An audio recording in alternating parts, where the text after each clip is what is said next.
Hello everyone, আসসালামু আলাইকুম। Welcome back to my YouTube channel কৃষি তথ্য। আশা করি সবাই অনেক ভালো আছেন।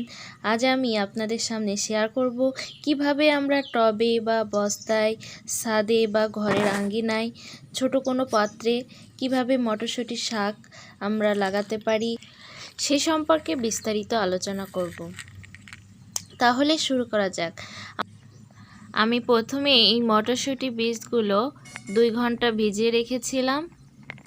তারপর মাটি প্রস্তুত করে এই বীজগুলো আমি বপন করে দিচ্ছি।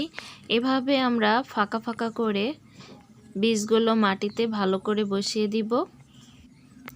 মাটিগুলো ঝরঝরে হলে ভালো হয় অঙ্কুরোদ্গম হতে। তা আমার বসানো প্রায় শেষ। এখন আমি এর উপর দিয়ে ঝুড়ো মাটিগুলো দিয়ে দিব। ঝুড়ো মাটি দিয়ে ভালো করে ঢেকে দিব। তারপর এর উপর দিয়ে কিছু পানি সেচ দিয়ে দিব। এতে বীজ অঙ্কুরোদ্গম তাড়াতাড়ি হবে। ফিরে আসছি 5 দিন পর।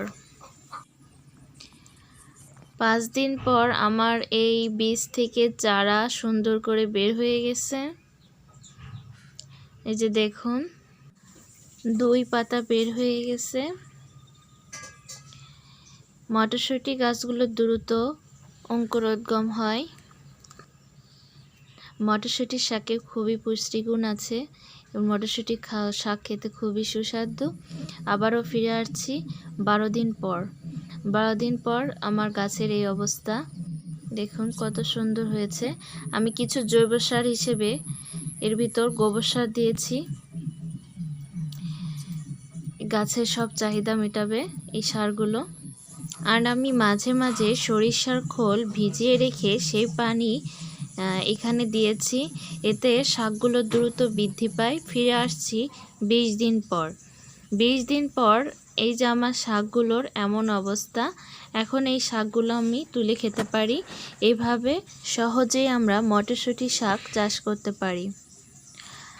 আশা করি ভিডিওটি দেখে সবার অনেক ভালো লেগেছে এবং ভিডিওটি দেখে কেউ অনুপ্রাণিত হলে অবশ্যই আপনিও এই শাক বপন করে নিজের জমিতে, নিজের টবে, নিজের আঙ্গিনায় সহজে চাষ করে খেতে পারেন।